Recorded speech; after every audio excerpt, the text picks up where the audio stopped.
Good evening, ladies and gentlemen. Thank you so much for joining us this evening. Come on, just to share with somebody and comment and like. But please share so that many people can join us tonight. And as most of you know already, tonight we are speaking self-publishing, the power of building content to transform your personal economy. So we're really going to have a great night this evening. So please, if you are in here, if you are with us, please do let us know where you're watching from, and if you are with somebody, share that with us. Share that with us. And if you have questions, if you have comments throughout the broadcast, please do let us know as to what are the questions that you have, and what you would like to hear from us. Okay, so we are just gonna go straight and right into it. So yeah. So tonight I've got two great people with us here who are authors, and we've really gotten the opportunity to work with, and we are just going to discuss a few things with them this evening. Okay, and I'm just going to introduce them to you just right now.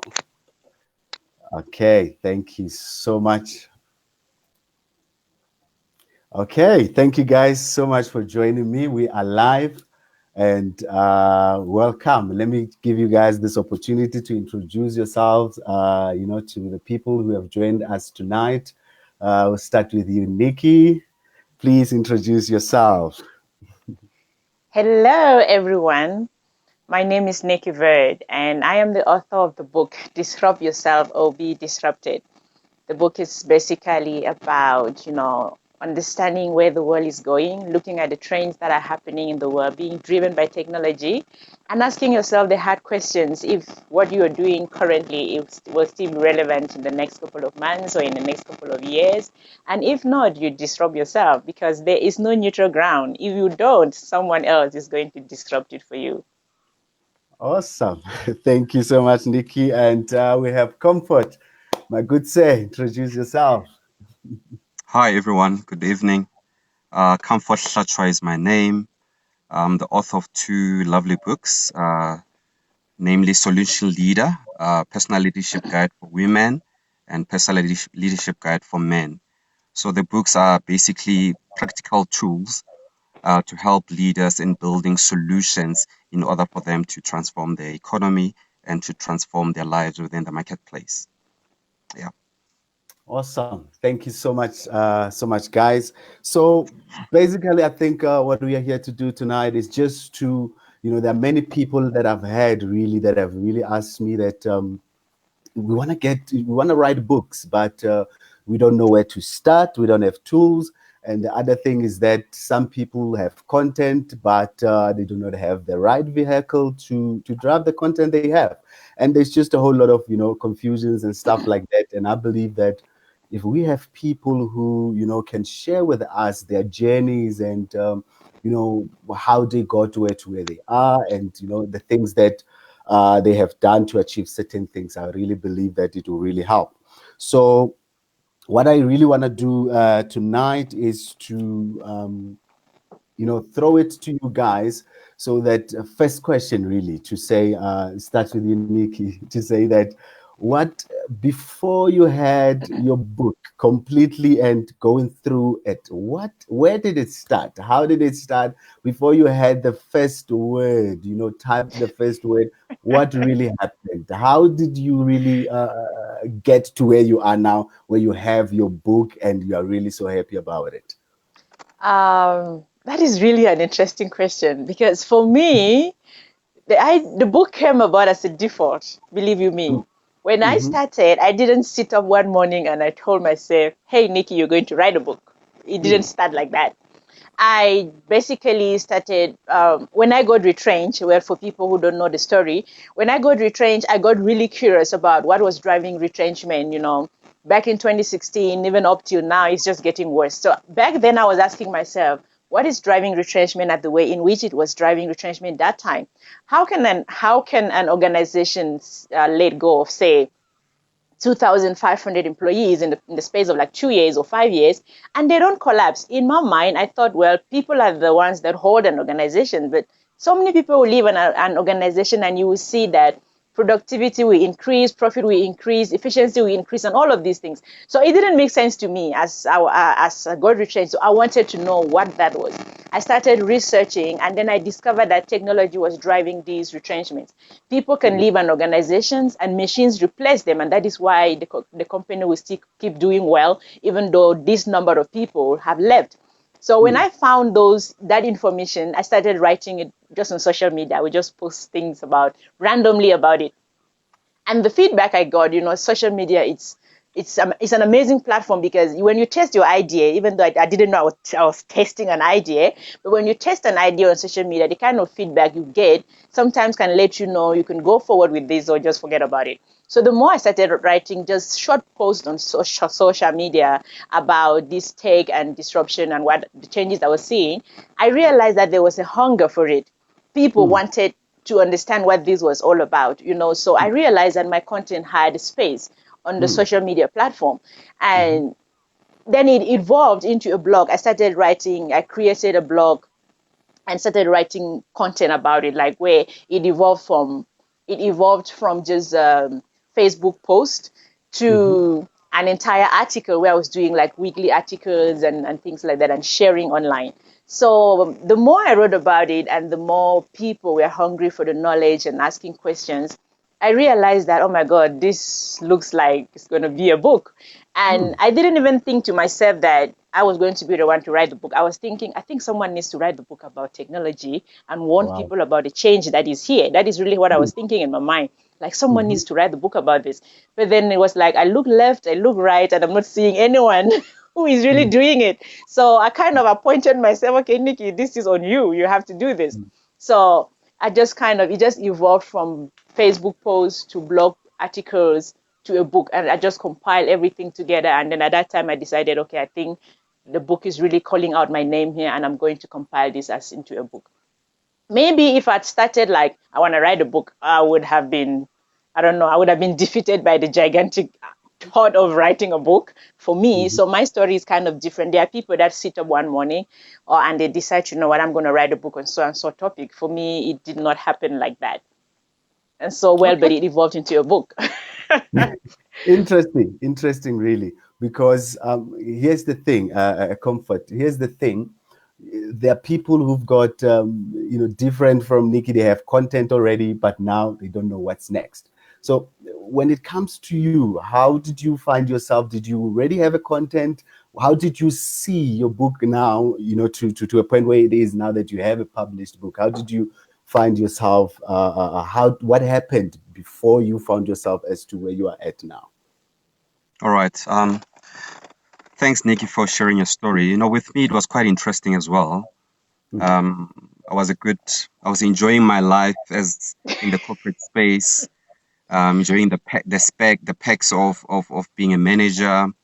And one evening, the Lord said to me, the season of being in an employment system is coming to an end. Another time I was a bit frustrated to say, but why, But then everything started by me being obedient to what he said, because he gave me strict instructions to say, I want you to write 2 books, one that speaks about the practical tools that are needed in the marketplace to help leaders to become effective and productive. That's one. 2, the one that will serve as a foundation. Fast forward, when I left the corporate space, I then find myself in the consulting space, running my own consulting firm. Though I started writing in terms of the content, but the content was around solution leadership.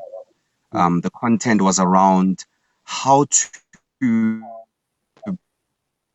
build solutions in order to transform, order to use the very solutions to drive productivity, to use the very solutions to drive, performance in different spaces. That's when I started with the journey of writing. And interesting enough, it was one book. But, throughout my journey of writing, I then started to realize that there are certain burning matters that are related to men. There are certain burning matters that are related to women. And specifically for women, which, over the years, they've been ignored and women have been sidelined in many aspects. But for men, it comes natural, the idea of leadership. When the Lord brought this whole concept of solution leadership, I then realized that for women, they have to go through so many hurdles, jump so many hurdles to overcome for them to become effective, right? So in a nutshell, the content, the content that I used to build the books was based, number one, on my experience as an industrial engineer, as a continuous improvement expert in the industry, and it was based on my experience for over the years, the things that I've done in terms of improving systems and processes, what I have seen as key and as important over the years, because I've realized that the heartbeat of the industry is based on solutions more than anything. If we don't pioneer new solutions, we cannot be competitive locally and competitive globally. And most of the businesses will shut down because of the level of competitiveness if we don't access that. So yeah, just to wrap it up, just to say, content came from my experience, my journey, the things that I've been through. So you'll see in the books, my books are more practical, more relevant in terms of what's happening now and helping a leader, in terms of personal development, to say, how do you move from A to B in order for you to become a dynamic solution leader? Yeah. Wow. Yeah, listening to you, to both of you guys, I realized that your content, the content that you have in your book, it solely mostly came from the experiences that you had.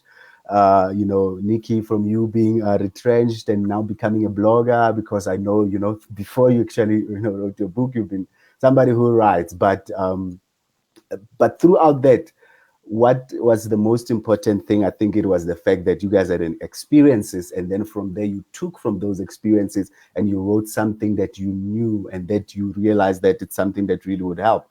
Because funny enough, both of you, when I look at the titles of your book, they somehow relate. Nikki, you speak about disruption, and Comfort speaks about solution leader. So all of them require somebody to come out and stand out, be somebody who Yeah. makes things, change and happen. And I believe it's something that really is needed in this season. But just moving along, how did you decide the look as to, because now we spoke about the content. You have the content, and of course, you cannot take the content out of there without it having a vehicle. So, which now that's where I also come in. I get into, to join the journey that you guys had started. How did you did you see how your book will look, the covers of your books, how they will look before, when you had the content, or how did that happen? Maybe if we share that experience with somebody, it will really help. Nikki. Yeah. Maybe let me jump in quick. Okay, let's go for jump in, that's fine. At least let You him jump know, in first. You're targeting me for first. yeah, I think Jukes, one of the key things is that, in terms of content, I've realized in the industry is that if we need to build content that is able to create a revenue, that is able to, not just content for information, but content that is able to be used as a tool and as a resource to empower lives, right? Mhm.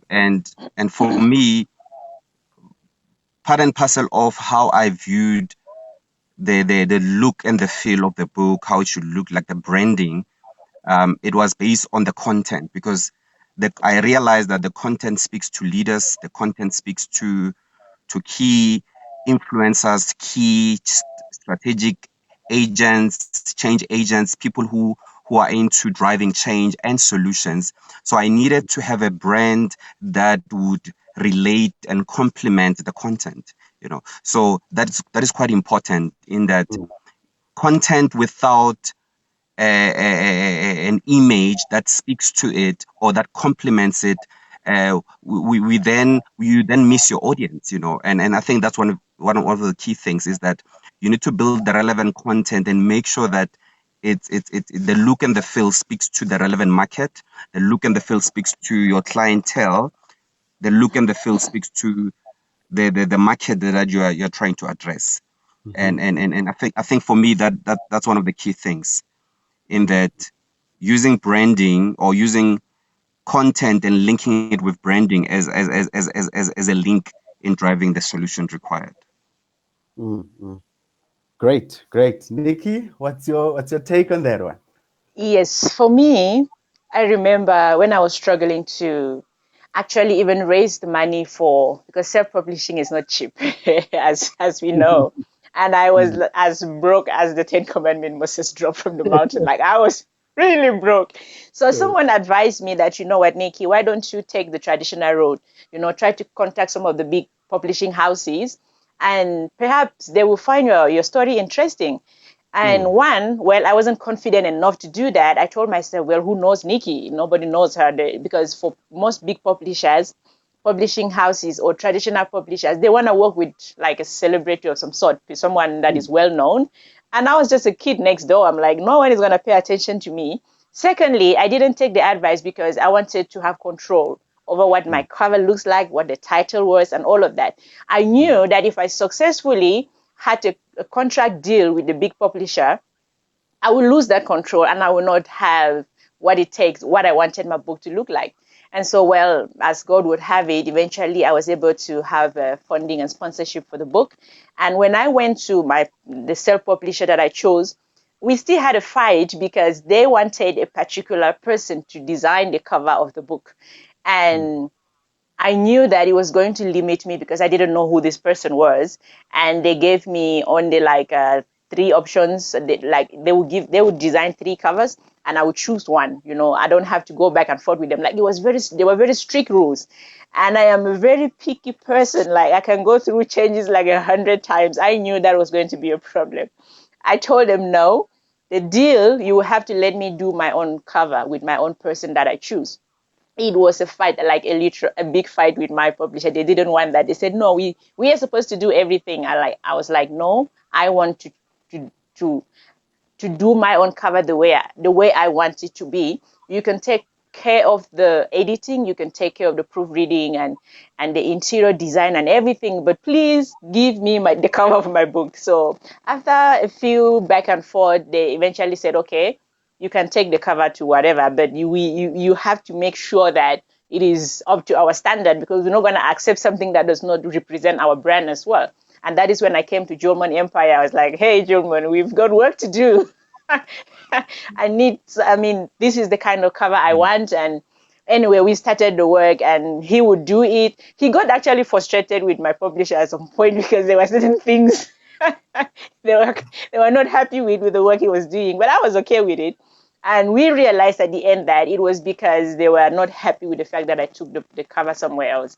Anyway, so I decided to have control of what I wanted my cover and the title to look like and how everything else should feel, because at the end of the day, I do not want to have a book that has maybe good content, but the cover puts people off, just because I went with what my publisher wanted. So I wanted control. I wanted something that even if it means I can redo 100 times, I will redo it 100 times till I get what I know that is good for the market and is appealing to a lot of people. I remember even when Julman started working on the book, at one point he was like, no, Nikki, this is too much. That even his friends were asking, like, you've been working on this thing for months. It's always on your computer.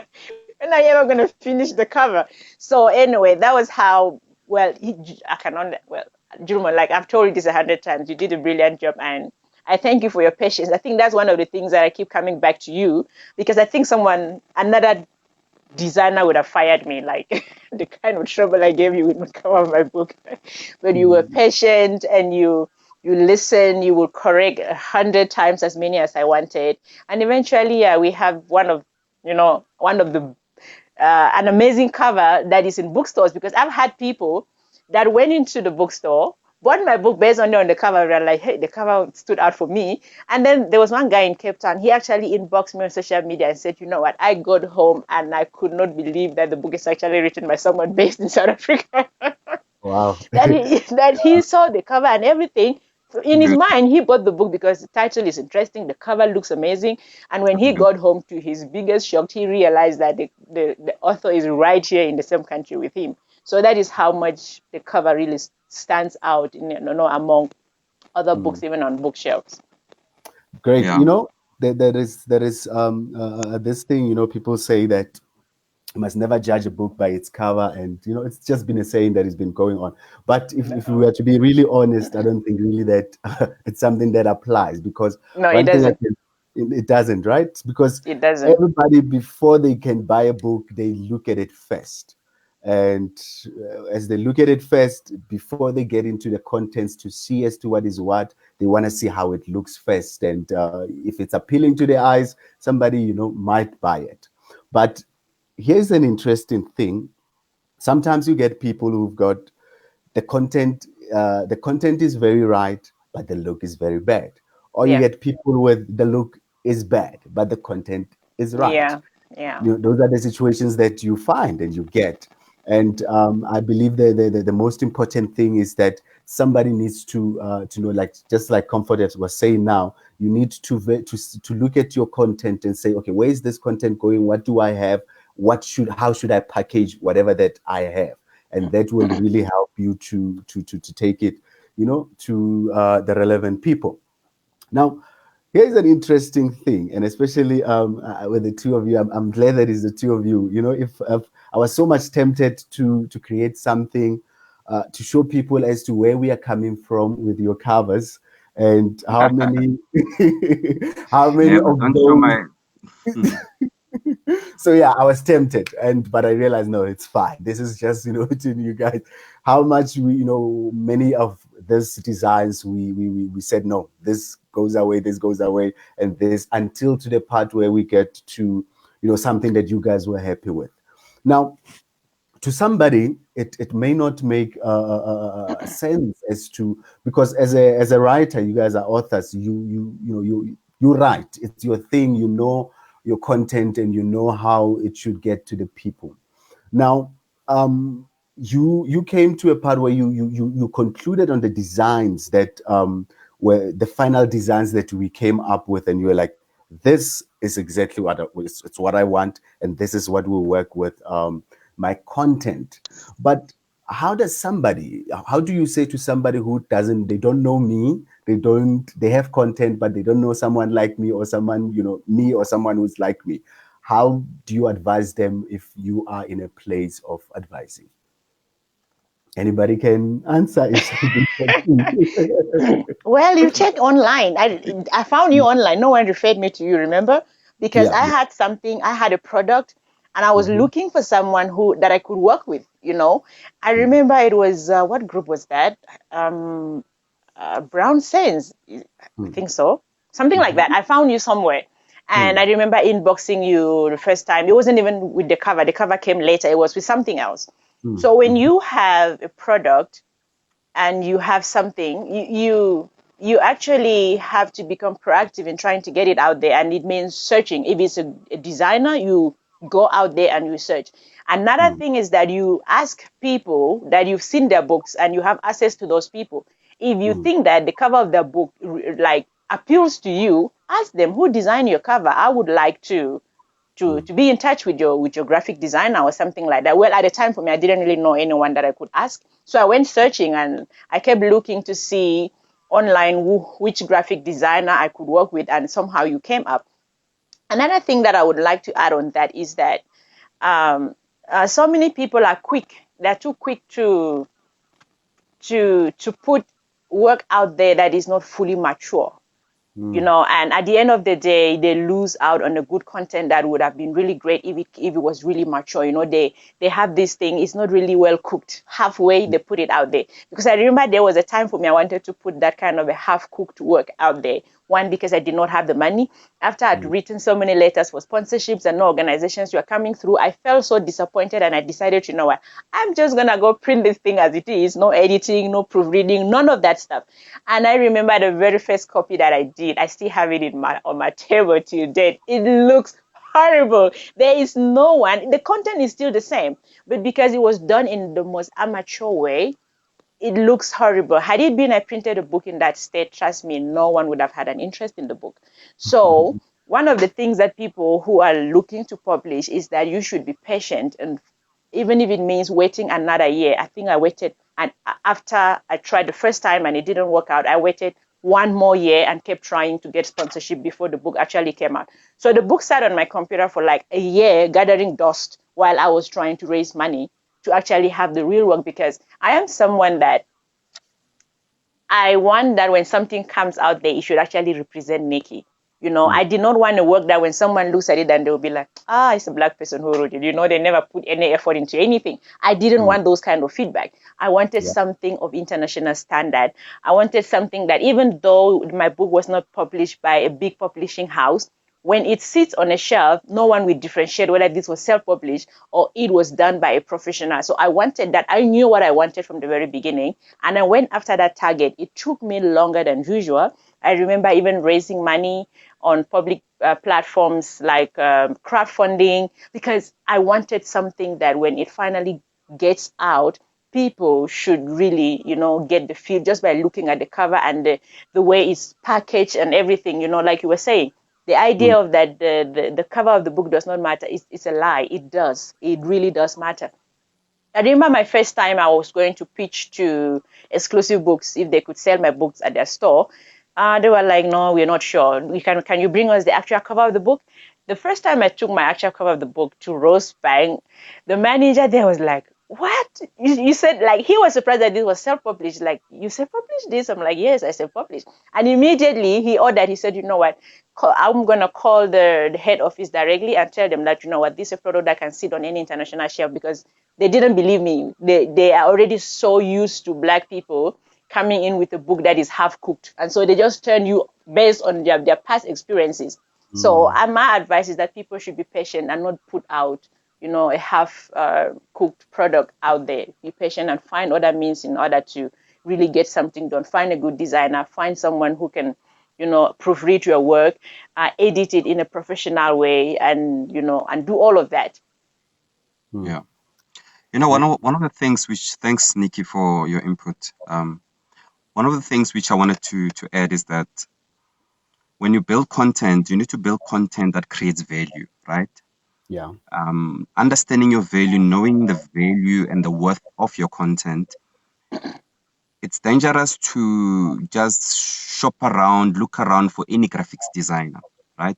That would do your job anyhow, because not anyone has capacity to represent the same value that you have presented or produced. Absolutely. All right. So one of the things that I'm still stuck with Jukes is that because of we have a relationship for years now, but part of the relationship is that he's able to translate the very ideas that I have, the value that I've produced and put on paper, is able to translate into a brand that speaks to the exact value that I've projected. That's quite important, because one of the things about us as Africans is that I know we talk about cheap things or whatever, but we lower our standard and we don't necessarily maintain the standard of excellence, Yeah. and excellence, it's a matter of choice, Yes. and when you look at when you are never mind, you are a kind of a person who doesn't mind, who doesn't have attention to detail, you'll go around and choose anyone to do your job, but if you care about your content, you care about the value of your content, you will not go around brown sense and just the first guy who jumps or the first guy who says I'm the graphics guy, you choose, right? What is important, which I can advise other leaders out there, is that you need to look for a credible leader, a credible graphic designer. Look at their work, look at their work, their track record, look at what they have done, their portfolio, but also understand their style of writing, their style of graphics and how they do things, and look at the content that you have, whether it you have that similarity in terms of, you know, that connectivity in terms of what you have and what they can give you. So that's quite important. Content is key, Nikki. I mean, like you said, you spoke about, you know, the book being now representing globally. You know, as we speak, I have orders internationally, and it's people who have seen the work. The first thing that they have seen, they just looked at the cover and they're like, "Wow, this is excellent." You know, before Absolutely. looking at the content, they're like, "Wow, this is excellent," and Mm. already they're bought into the concept. You know, Mm-hmm. so it's quite important that we need to marry the two. We need to Yeah. balance content and the brand solution. So Yep. Yep. the brand solution must speak directly to your intention and your vision. If your vision is to go global, your vision is to go global and impact globally, you need to make sure that you position your brand to a global space. You know, Mm-hmm. if you don't do that, you will then say to any graphics guy to say, just design me this for 100 rand just because you want the cover, you know. But if your vision is global, we need to prepare ourselves for global, you know. So Absolutely. I think one of the things that we need to understand that content, it is the content that we have that will create the wealth that we seek to achieve, you know. Yeah. Mm-hmm. So content is key to wealth, but you cannot access that wealth until you have a brand that represents your identity or your content that you seek to achieve. So we need to start schooling our people and teaching ourselves to say, look, how do we build with excellence? How do we build with excellence so that the Van Wyks of the world can look at our work and be challenged to say, wow, so Africa can do it, you know. Mm-hmm. So I'm saying as I close, it's key to have a good partner, and JE or Julmon Empire has been a good partner in terms of providing branding solutions to Absolutely. take my brand or to take the things that I do to the next level. You know, that's quite important. Wow. I mean, we can, it's something that really we can go on and on about. But just last, I think the last thing before we really, close it, I think maybe two more things. Um, I think everybody needs to understand that the moment they start to write a book, it's not all about the content. They must just look at the brand. What is it that they are selling? They must package a brand. And if whatever you start with, you cannot do something just for now or for the moment. It has to be Mm-hmm. something really that it's when you look at it years later, you still feel that this is exactly the message that I want to send it out. So Yeah. I think last, just second last, your thoughts, last thing that maybe you can say to somebody, anything that is an advice, anything, in self-publishing as a whole, from each of you, just for a few seconds, say a few, whatever that you need to advise anybody who's looking to self-publish in all spheres. What would be that sentence? Okay, let me close. Um, what I can say is that money is looking for value, right? Mm, Money is mhm, looking for value. So you need to build content that creates that value, and mhm, that content and that value must be captured with a brand that speaks to your vision, that speaks yeah, to your identity. And mhm, that's important because if you don't do that, you'll fail to create an economy that you seek to achieve as a leader, mm, and you will then fail because content, it is not just there as information, but content, it's there to as information that will be available as a resource to empower others, to upskill, to equip leaders so that they can become effective and yeah, efficient and build the relevant competency needed in the marketplace and needed also in all spaces, because one of the key things is that content that brings information only fades away, but content that upskills an individual, it helps a leader to become productive, it helps a leader to become efficient in their workspace or in wherever they find themselves. They yeah. become productive leaders in that regard. So those are my closing remarks. So let's build content that provides value, because it is the Yes. value that we need that will sustain us for the next generation. Fantastic. Absolutely. Nikki? I will like completely agree on that. Value is very important because Mm, if you are creating a product that when someone reads out there, they just get an information, it really is not transformative. mm, Create the content. If you are looking at writing a book, write something that will transform people, we transform mindset, we shift, paradigm, will make someone sit up and think when they come across that. And that is the kind of value that, of course, like Comfort puts it, creates a personal economy for you. Because mhm, in my case, my journey has been based on content mm, completely right from the beginning up till now, even as it evolved into a book, and then it evolves now into speaking. All of that is providing content. mm, Content comes in different forms. It could be as an article, it could be as a book, it could be as a video, it could be as giving a talk at a conference. But all of it, at the end of the day, is what value are you providing? What mm, solutions are you solving? Because when you sit down to write the book, the first question is, what solution is this book? What problem is this book going to solve in the world? When mm, someone reads this book, what problem is it going to solve in their lives? No, what question is it going to make them sit up? So it is about providing value. It's not just writing a book to respond or to answer the like, what, I am also an author. No, seek to mhm, solve a solution, seek to solve a problem in your community or in your country or in a global stage. Look for what is it. And there are so many problems in the world today. There are so many problems. So find your niche, if I can put it that way. Find your Absolutely. niche where you can then focus on it. For Comfort, his leadership, from what I understand. mm, So find a niche and then provide practical solutions in that particular niche. Some people, they can even start a book. Chapter 1 is talking about something else. Chapter 2 is something else. Chapter 3, there is no connection. Everything is disconnected. And at the end of the day, the reader is so confused on what is it that this writer was trying, what is the message, what is the core message that this writer was trying to pass out. mm, So define your audience. I think that's one key important thing as an author, as a writer, that you should define your audience. Like, mm, who are you trying to speak to?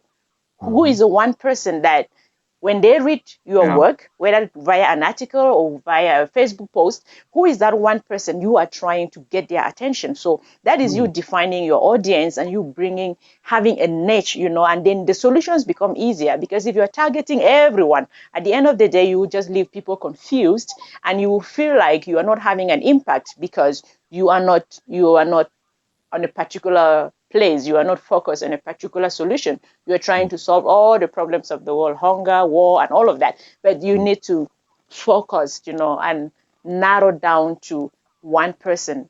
What this person has this problem. It could be unemployment. Okay. It could be, let's say, abuse or whatever, focused on that. It could be maybe upskilling where everyone is talking about it now, focused on that and try to, you know, pin your message towards that so that people at the end of the day receive value from that. And some mm, people, they think that if they can expand and talk about everything, that's when everyone will get interested. No, that is really not true. For me, mm, I'm more on disruption and innovation and how, we can upskill ourselves to be in line with where the digital economy is going and where the world is going, following all of these trends. That is really my core message. But for other people, they try to just handle everything. And at the end of the day, they get confused. So value is very important. Defining your audience is very important as a writer. And when you define your audience, then your message becomes easy to craft. When I sit down to write, I already know who I'm writing to. I know who is going to find value in that piece of writing because I know who my audience is. mm. Well, Fantastic. thank you so much, guys. I believe somebody is helped, and I believe that whatever we've shared with somebody tonight, it really helps. Thank you so much, Nikki. Thank you, Comfort. It was Thank awesome you. really to have you guys. Thank Thank you, you Thank for man. you. having me. I'm on Thank the road. you. I'm on the road trip. Okay. All right. Cheers, Okay. man.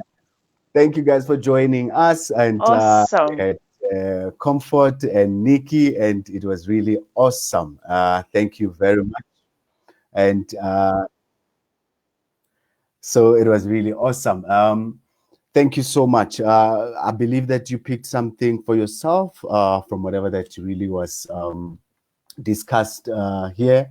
and it will really help you on your journey. But the most important thing is brand is key, and you really need somebody really did comment as well to say that brand is important, because if you are not branded right, you really things will not really get the way that they should be.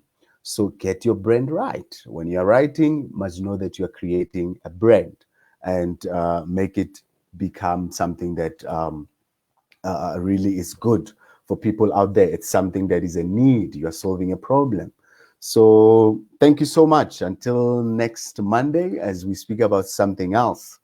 Um, as you know, we provide IT and branding solutions. So please just browse through, share with somebody so that they can learn something as well. Thank you very much for joining us, and have a great night.